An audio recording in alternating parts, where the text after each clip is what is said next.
আসসালামু আলাইকুম। আজ আমরা এমন এক বুদ্ধিভিত্তিক লড়াইয়ের কথা আলোচনা করব যা বিংশ শতাব্দীর গোড়ার দিকে তৎকালীন আধুনিক বৈজ্ঞানিক ধারণার ভিত্তিকে কাঁপিয়ে দিয়েছিল।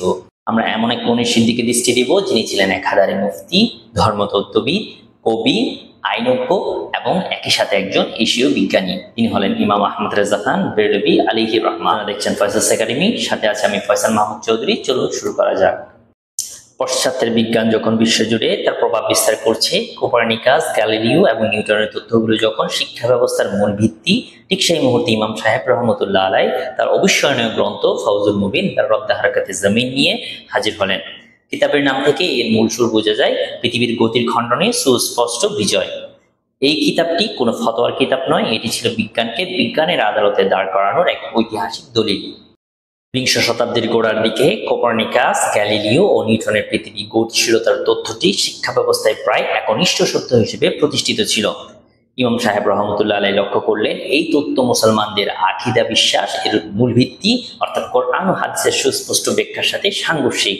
কোরআন পৃথিবীকে মানুষের জন্য স্থির আবাসস্থল হিসেবে বর্ণনা করেছেন। তার মূল থিসিস ছিল অত্যন্ত দৃঢ়, পৃথিবী স্থির এবং কোরআন ও হাদিসের আলোকে এটাই চূড়ান্ত সত্য। কিন্তু তার বিশেষত্ব হলো তিনি এই বিশ্বাসকে প্রতিষ্ঠা করতে কেবল ধর্মের আশ্রয় নেননি। তিনি সিদ্ধান্ত নিয়েছিলেন বিজ্ঞানকে তার নিজস্ব অস্ত্র দিয়েই মোকাবিলা করবেন।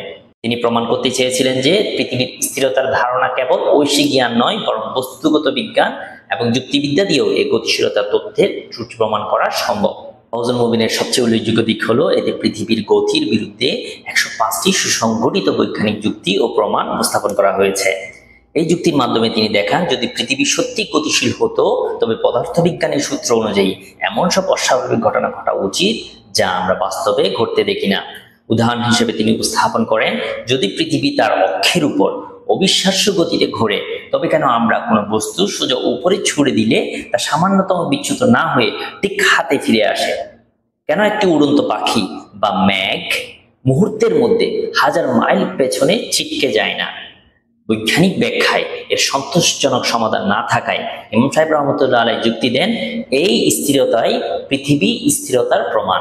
ইমাম সাহেব রহমতুল্লাহ আলাই নিউটনের বলের সূত্র ধরে প্রশ্ন করেন, পৃথিবীর এই বিশাল গতি যদি সত্যি থাকে, তবে এর ফলে যে কেন্দ্র বিমুখী বল তৈরি হবে তার প্রভাবে নিরক্ষীয় অঞ্চলের সকল বস্তু, সমুদ্রের পানি এবং ঢিলে ঢালা স্থাপনাগুলো কেন মহাশূন্যে ছিটকে যাচ্ছে না? তিনি গাণিতিকভাবে দেখান, পৃথিবীর বিশাল ভর ও গতি ধরে রাখার জন্য যে মহাকর্ষ শক্তি প্রয়োজন তা অত্যন্ত দুর্বল। এই নীরব স্থিতাবস্থায় প্রমাণ করে গতি নয়, স্থিরতাই মূল অবস্থা। এছাড়াও ইমাম আহমদ রেজা খান রহমতুল্লাহ আলাই জ্যোতির্বিজ্ঞানের জটিল গণনা এবং লগারিদম ব্যবহার করে পৃথিবীর প্রস্তাবিত গতি, দূরত্ব ও কক্ষপথের হিসাবগুলো পুঙ্খানুপুঙ্খভাবে পর্যালোচনা করেছেন। এই কিতাবের মাধ্যমে তিনি মুসলিম উম্মাহকে একটি মৌলিক বার্তা দিয়েছেন, আধুনিক বৈজ্ঞানিক ধারণা বা তথ্য মাত্রই নির্ভুল নয়।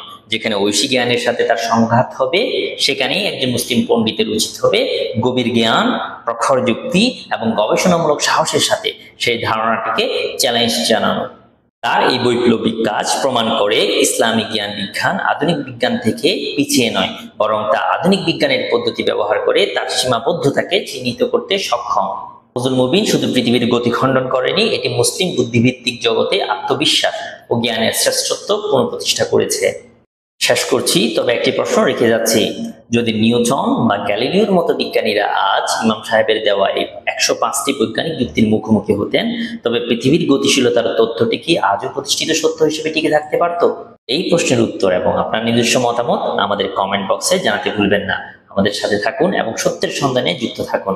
ধন্যবাদ সবাইকে। আল্লাহ হাফেজ। আসসালামু আলাইকুম ওয়া রাহমাতুল্লাহি ওয়া বারাকাতুহু।